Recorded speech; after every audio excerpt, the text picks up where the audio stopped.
This time, we're going beyond the city walls once again to see the great mountains and to hear the roar of the rivers as we explore the towns of the shires. Just check all the autumn colours out. It's absolutely stunning. In this series, we'll be travelling through the rolling green hills of the Scottish countryside. You know what?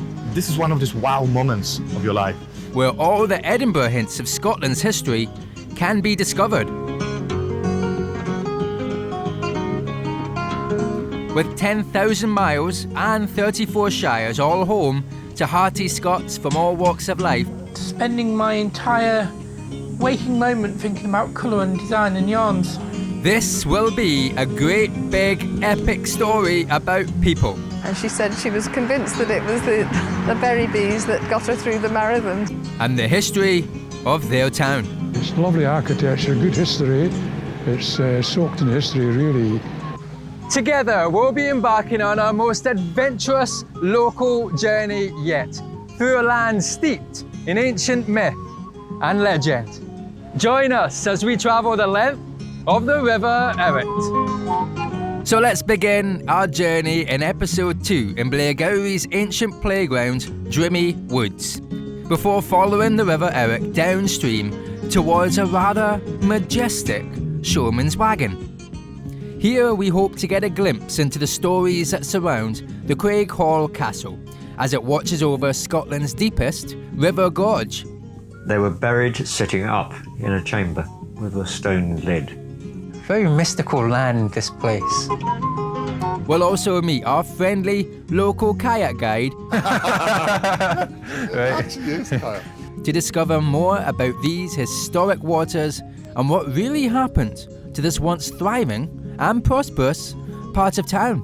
It was just for people an opportunity. It was a chance to get better, to live better. Absolutely incredible. Look at this, whoa.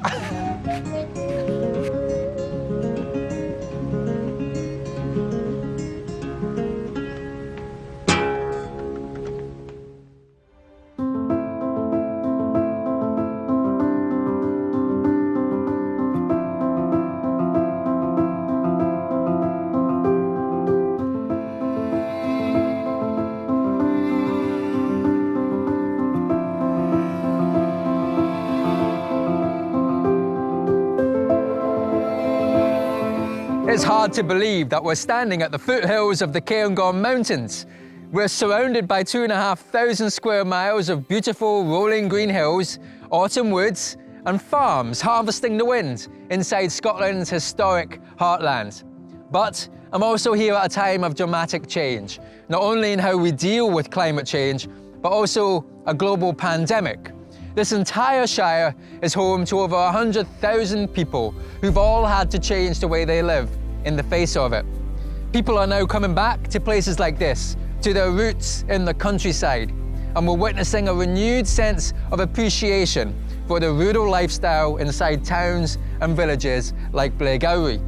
And when we look at all of this, we've got to see that this is a profound cultural shift, and we're starting to rediscover the rich cultural heritage left behind by the makers who ultimately shaped our world.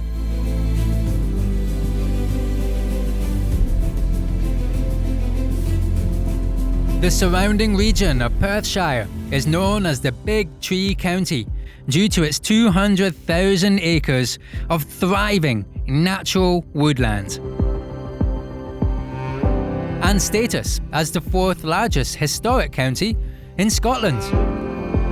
Within it lies the town of Blairgowrie and is now home to almost 10,000 people and growing. And just 2 miles on the outskirts of this town is a place where timber production is said to be at the very heart of driving low-energy manufacturing for the entire shire and beyond. This is Drummy Woods. It's a place I've heard so much about, but I've never actually explored it until now. So, I guess we better go have a look.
these trees is colossal. The actual trail follows what was once a drove road, and it was used by ancient farmers to move cattle south from the Highlands to local markets. And the locals here believe that this place was actually the preferred playground and hunting reserves for Scotland's long-lost kings.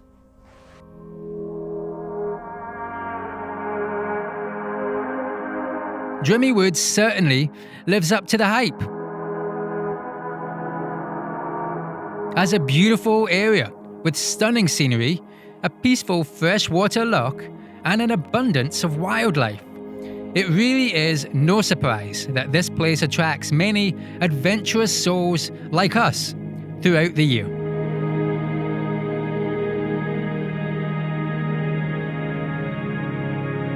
So now I know why this area of Drummy Woods is a local's favourite. This is the secret loch. It's one of 3 nearby, and it's where all the locals prefer to come. It's off-road, so you've got to kind of take an off-road track to get here, but once you're here, it's beautiful. I mean, just check all the autumn colours out. It's absolutely stunning.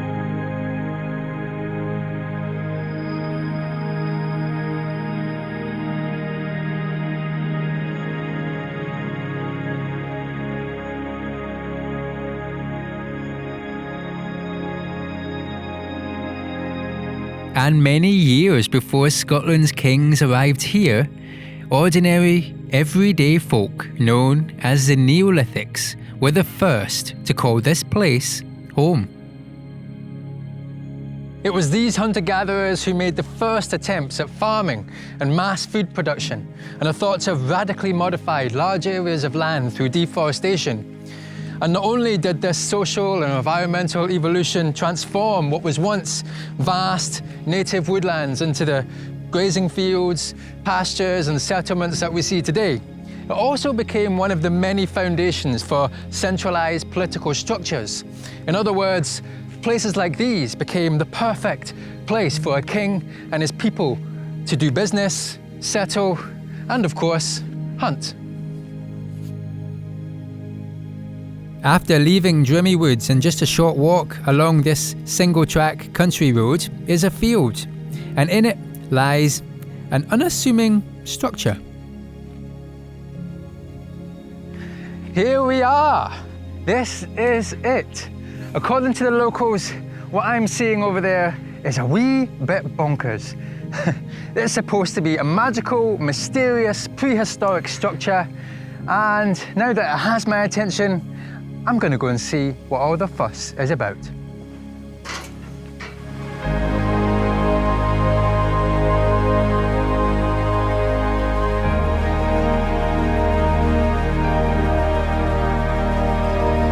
Set on the dramatic slopes above Blairgowrie is a museum without walls. That's right. Instead of a traditional museum, which generally focuses on objects in a building, outdoor museums like these take the form of a place, the boundaries of which can be defined by archaeology, music, and cultural traditions. So this stone right here is set within the boundaries of the Cateran Eco Museum. With some 300 eco museums worldwide, this one is the only one on mainland Scotland. I'm also told that the locals know this stone to be called the Kinballic stone, and it's also known in archaeological circles as the Craighall stone. It's made of Dalridian schist, and close to the base are carved, quite strangely, 9 cut marks.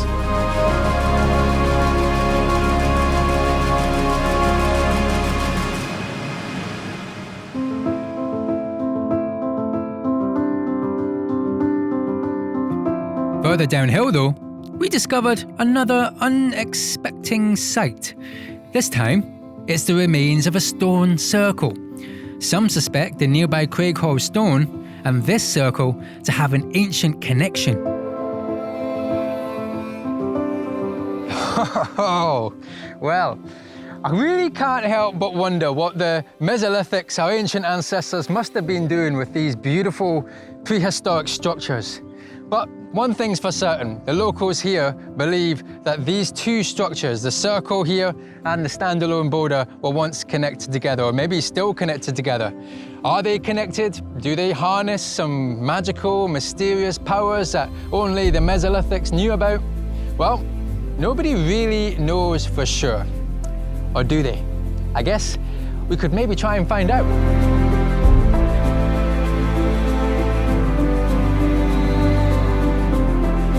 We take a short walk along Bonington Road to meet Lachlan, a previous owner of Craighall Castle, who swapped medieval life after 27 years for a shot at Airbnb with this, a 1947 Showman's wagon. Come along, I'll show you in.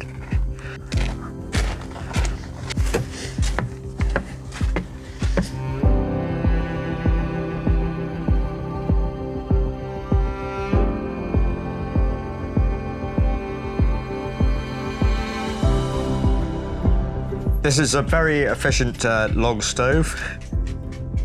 The vents, you have the vents open to get it going. Once it's going well, close the vents down and it'll burn right through the night like that. When the stove's on or you're using the gas cooker, keep one of the windows open. This is gas stove. It's quite straightforward. On the back right, you press in and around and press that and go, and the same applies to the oven. There's quite a clever storage cupboard here, fitted by the very skillful Terry Farrell, who did this refurbishment. You have your little fridge freezer here. And then you have a rather quirky water system here. This left tap turns on the water.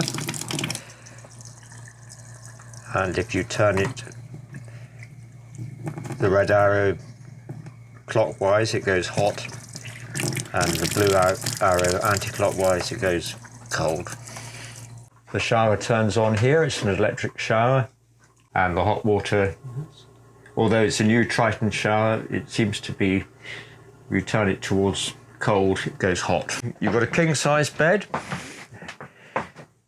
The pillows and the duvet come from a company called Soak and Sleep. And a lot of people remark on how comfortable it is. Even though we're just 5 minutes away from Blairgowrie, it feels like we're absolutely in the middle of nowhere. What is this place, and why do you have a shepherd's hut right here in your backyard? It actually belongs to a friend of mine, and he didn't have anywhere else to put it, and we decided between us that this would be a good location. But it's sort of worked out better than we thought. It's got a great view to the south and to the west. It sort of seems to attract the sun in the daytime. It's been very well refurbished. The refurbishment took 2 years for a very skilled man. It's more spacious than people initially think, and it's proving to be very popular.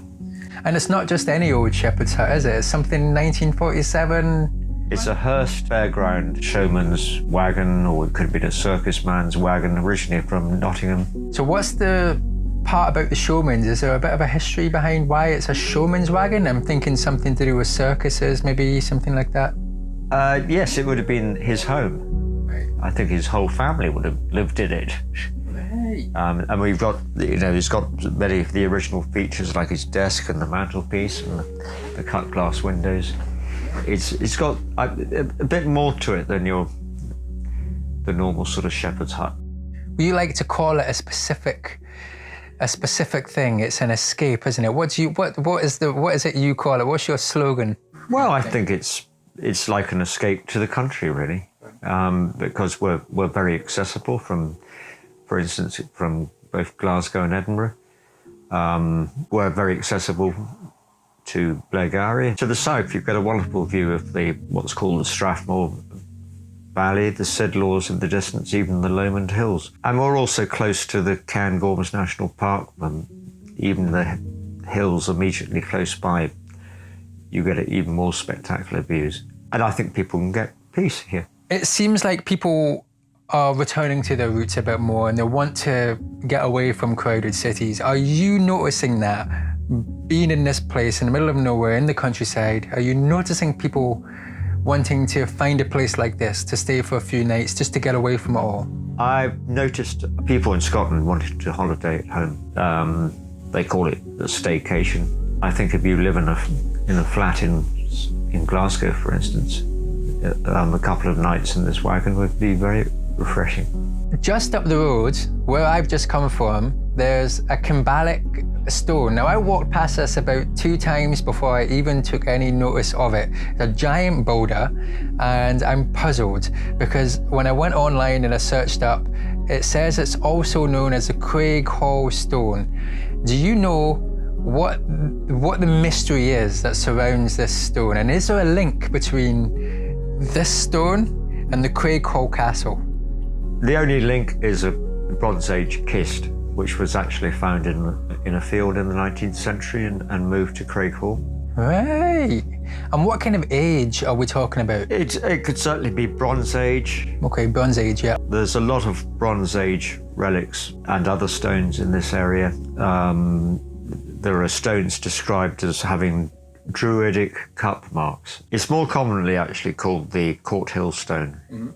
It's been described as a horse stone. Right. I don't know what the significance of the horse stone is. And there's a stone circle, not quite, just a few yards away from the actual stone, isn't there, in that field? 200 or 300 metres to the south of the horse stone is a small stone circle. So the legend is that the shadow of the horse stone falls into the stone circle on Midsummer's Night. Like an actual shadow straight down the centre? Yeah, I'm sure they did this. There's always been this theory of ley lines. There's meant to be a magnetic line which runs through this part of the world. Can we ever know what link-up might be between the Callanish stones on Lewis and Stonehenge in Somerset or Wiltshire? This certainly seems to be an area rich in Bronze Age stones, kists, you name it. A very mystical land, this place. With the link there between the stone and the Craighall Castle, you're the very man who spent quite a few years in this castle. So what's the history and mystery behind this castle? It had been a family home since about 1533. And you were there for how many years? 25 years. 25 years. Oh my. So the upkeep of this castle is obviously a big job because there's not just a couple of rooms like a normal home. There is how many rooms in this place? There were 13 bedrooms, 7 bathrooms, and in all 37 rooms. Wow. 37 rooms. So literally, if you were staying here and you were bursting for the toilet and you had your whole family over, you would still get a free bathroom to go to. Easy peasy. Oh man. And speaking of the cliff edge, obviously the castle overlooks one of the deepest gorges in Scotland. What's so special about this gorge? I call it the Upper Craighall Gorge.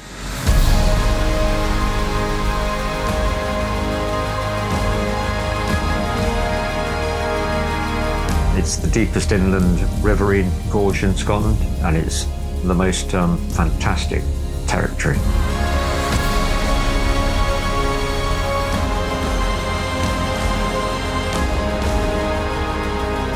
The rock on the west side in particular is called Craighall Conglomerate, and the erosion went down, I suppose, to the 350 foot mark until sandstone bedrock. And that's the point where the erosion stops. There was anarchy for the next 70 years until James VI went to London, Whitehall, to be King of the United Kingdom. And we had all the problems of the 17th century in the Stuarts. And in 1645, Craighall Castle came under siege by Cromwellian troops, and we still have a cannonball which was found embedded in one of the walls of the house. And right down there in the deepest parts of this gorge is a microclimate home to unique species. It's one of the few places on Earth that have never experienced the breeze of the wind, direct sunlight, or even frost and snow in the depths of winter. And that's because they remain sheltered by the natural elements and untouched by mankind. The forest that surrounds this castle conceals another story. We've got the Craighall Castle, we've got the Craighall Gorge, we've got the Craighall Stone. There's also the Craighall Circular Walking Trail. I think it's becoming known for its trails as a sort of appeal to those who like the outdoors. But it's not just any old walking trail, is it? I mean, this walking trail was once a main road. It was the main route between Blairgowrie and Bridge of Cally, and it's now abandoned. We're looking at a part of this river that has been lost to time and abandoned by motorists. This circular trail is a 4-mile journey. This ghostly highway was once the main driving route between Blairgowrie and Bridge of Cally, and although it remains open to adventurous explorers and their four-legged friends, nature is slowly but surely reclaiming what's rightfully hers. So in 1985, 47 years after the Craighall Bridge was built, there was a major rainstorm which caused a massive chunk of this old road to be washed away into the River Ericht below. The temporary solution? An old steel bridge right up there, known locally as the Old Bailey Bridge. And that helped to keep the traffic flowing from Bridge of Cally to Blairgowrie until the new road further up there was finally opened in 2008, much to the relief of the locals.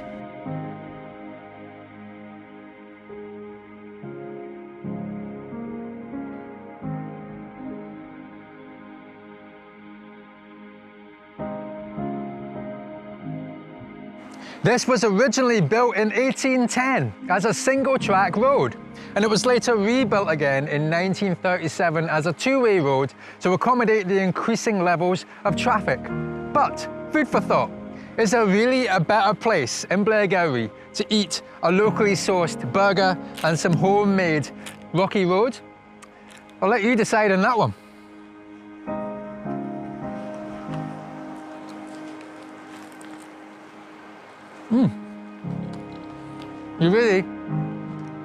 You can't get much better than this.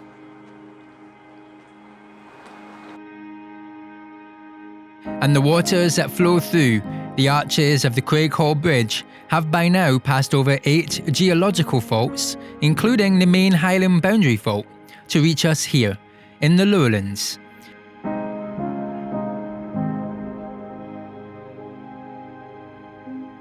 In doing so, the waters have fell a total of 80 metres. It's this fall that provided enough clean energy to power the town into and through the rapid industrialisation of the 19th century.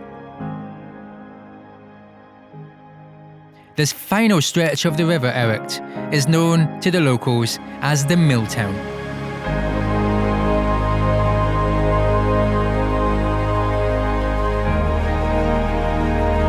And we know just the adventurous soul who loves nothing more than to share the story of what really happened to this once thriving part of town.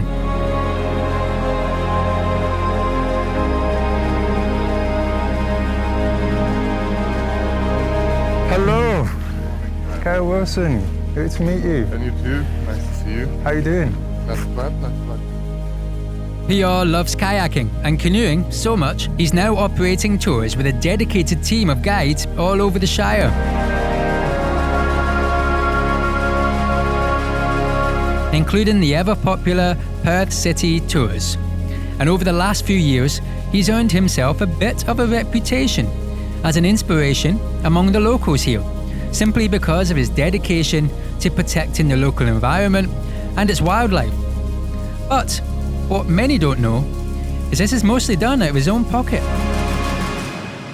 River Ericht, not only in Scotland, but in my humble opinion, is one of the best rivers in Britain, because you've got this sense of adventure and wildlife and uniqueness and remoteness to going to town with vast amount of history, and then a nice and mellow down below town on the River Ericht. And you know what? Almost nobody knows about it. Tell us a bit about the history of this river, specifically around the mills, and how the mills were able to generate such an economy and a working class and a livable wage for the people of Blairgowrie. What was the story of these mills? This is a great gateway from the Highlanders to find a place where it will be more accessible. Roads, bridges, railway tracks, but also the vast volume of the river itself, moving so quickly and swiftly right now, but that means it can be amazingly powering the mechanism. Victorian era, bringing the industry to the next level, using the force of the river, the water, hydro schemes and so on, were quite popular in Britain in the Industrial Revolution times. And that's exactly what was quite easy to establish here, more than many other rivers, which they will be too shallow or too wide or too far away from the civilization. We're talking about the times when electricity doesn't exist yet, or is in the very little action. So the force of the river, something which we're using now as a hydro schemes, was already known and utilized a long time ago. We're just standing not far, literally a few meters away from one of the broken weirs, where the water will be rediverted to get the mills going and working on textile and jute, which then it will be transported into the train, non-existent railway tracks anymore, down to Dundee, Perth, Edinburgh, Glasgow, and some of the projects as far as London. It was a great economy boost to the local town, such as Blairgowrie. It was thriving on the river's powers and falls, but it was also attractive for the fishermen, the trout, the salmon up here. Long time ago, apparently, there used to be gold in the gorge behind us, and all of it in the very short section of the river. It's only 10 miles, 16 kilometers from Bridge of Cally to the confluence of the Isla. Being able to find a factory work will be more reliable source of income, I presume. I wouldn't say it will be an easy work. We're talking about the Victorian times, so working in any kind of factory will be a hard work, but it will give people a reliability. There is a work there, which it will be a great reason for people to stay, or get them from the smaller villages and smaller towns, probably, or the Highlands, being the way of changing their life, of growing to the better status in the future, and so on. A middle class didn't exist at the time, in the early Victorian times as much yet, much better towards the end of it. It was just for people an opportunity. It was a chance to get better, to live better. We can actually come down here and witness for ourselves the ancient ruins, which I believe were once a collection of homes to house the local mill workers. If there was a door here, I would politely knock and invite myself in, but there isn't. This is an ancient ruin that has withstood the test of time for generations. This is absolutely astonishing. It's hard to imagine what they would be doing in here. I mean, it's pure stone, for goodness sake. They didn't have any central heating, nothing. It's just a shell, and they made do with it the best they could. And they've even got a fireplace. So this has to be one of the best kept elements of these ruins that I've found so far. This fireplace gives us a rare glimpse into the lives lived of the mill workers who once occupied this place. And in 1979, the last of the 8 mills finally closed because of direct and cheaper imports from foreign lands. Not only that, they were battling prolonged hot summers which caused the water levels to drop to record lows, making the future of the industry rather unpredictable. And with the whole place trying to stay afloat with those two things, it was the final nail in the coffin. But there's quite a few places you can start or finish your walk. There are several different circular routes around Blairgowrie, and one of them is the Ericht walk. I love it. You're starting in the bridging town, the old military bridge, you know, and then you can walk it whichever side of the river, all the way upstream from town, and then you're gonna see some amazing rapids, you know, crashing, squeezing into the place called the Cargill's Leap. But when we're looking into the history of this place, there is so much more to it. The local person who apparently jumped over the biggest rapid just in town. There's a beautiful viewpoint there at the moment. If you haven't, go and have a look. Beautiful walk. It's not the longest one. It's moderately hard, so you know you don't have to be an experienced or hill walker. You can do it in 40 minutes, but it's definitely a worthwhile because you're gonna see the classic of Blairgowrie. You know, the bridge with the churches, with the historical buildings, including the mills, the old lathes, you know, where the water was rediverted to the mills in and out, and it's all still there. It's all still here. For you to have a look, to explore, to, you know, dig into the history yourself and get the first-hand experience of it. It's a fantastic walk all year round, and it's autumn, fab, but you can do it any time of the year. And then if it's cold, just go to town and step into one of the cafes and get some awesome food. You've made it your mission to clear the waterways around Perthshire. Tell me why. What's going on here? Today, 10 years ago, I was fortunate enough to have a group of students, and we're looking for another trip, another river, before we're gonna go back to Wales, to our home. And we ended up on this river. It was day like today, as I said, 10 years ago. It was sunny, blue skies, perfect water level if you got a little bit of experience. And we paddled through this beautiful gorge just 3 miles upstream of here, of Blairgowrie, where we're standing right now. And you know what? This is one of these wow moments of your life. When you, on the bottom of this beautiful gorge with the 20 odd meters of the cliff, and then you've got semi-open cave, and then there's a castle above it with a balcony, and then like now all what we can hear is the roar of the river and the birds just singing along the way. Then you've got a kayaks with you and an awesome group of mates, and you're going paddling down the gorge from the shadow and the beautiful rapids, like we're looking into the sun now, so you can see them clearly, you can see where you're going, and it's all becoming fun in the right moment. Just everything aligned in the right place. And it's one of this, wow, this is epic. So when we finish, I start looking back into it. Friends, we're still friends with all the people who we paddled. Nevertheless, 10 years on, I still live here. But you'll be surprised how much litter you can still find. It's nice to keep it nice. It's nice to keep it better for other people. The way I was, you know, grew up and told about the countryside, that you will take at least one piece of litter more than you have brought with you. Not only take what you did bring, but take one piece more. And that really makes a difference, you know, if you, me, anybody can do it. So a while ago, to be honest, when I started my own company, we decided to offer for people who maybe couldn't afford it, or they don't want to afford it, or they're just looking for other reasons to come out kayaking and canoeing, that we're gonna take them out on our guided trips. You know, we're gonna show them the reason we're here, how beautiful the countryside is, you know, the wildlife, the history, but we won't charge you a penny if in the return you will give us a hand of taking some of the litter home. In now 6 years of doing it, roughly counting, it will be 4.5 tons of litter we removed from the waterways. So this looks like a real investment in time and money. What are the advantages to you and your customers for keeping the waterways clear? You know, what's in it for you guys? Indeed, it costs a fortune. You know, you still want to, you have to get the boats, you have to get the people to make it safe, you have to get to and from places, and we're trying to put it on the weekends, which for us normally will be the best selling time. But it's more than just the money. You know, it never was about the money. It was about living the life and respecting the countryside. You would like to cheat in your own garden. As I said, as a young scout and place I'm paddled with, you know, the clubs I grew up with, that's what you just did. Makes you actually feel you do make the difference. I know often people say, oh, 1 litter, you won't make the difference. No, you do. You've been working on this for the past couple of years, and it's something that I'm really excited about, and I really want you to share it with us. What is it that Perthshire Adventures is all about? What's the story here? So with few as equal as myself with Outdoor Explore organizations, we decided to launch something called Perthshire Adventure, where we're trying to make it easier for people, local residents and visitors, to stop, stay for longer, explore and admire Perthshire and different type of activities. You don't have to be the most experienced person ever. Bring your family or learn how to do it. Stand-up paddleboarding, cycling, walking, canoeing, kayaking.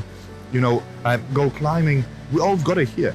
So we decided to shout more about it, and that's exactly where we can take it to the next level, work with the local communities, establish more picnic spaces, welcoming visitor attractions, and liaising with the local food producers and history destinations and attractions and other activities which we didn't link yet. So it's still much more to come. I like that. It's about bringing everyone together to share in a common experience. And I can see clearly how your local efforts are truly helping local explorers to really discover the cultural heritage of the places that you show them. And not only that, you're also showing them how they can protect the landscape as they do it. And I think that is truly extraordinary. This river is what made Blairgowrie today what it is. It's a stark reminder that renewable sources, renewable energy, keeping the planet, or even just the shire, the shire, the local area clean, respecting it, looking after the place and its people, coming together as one community, sharing in that common bond. I think that is Blairgowrie's legacy, I think. I think that's one of the main things that we can take away from Blairgowrie, along with all of the beautiful experiences we can have, not only around the area, but with you here on this river.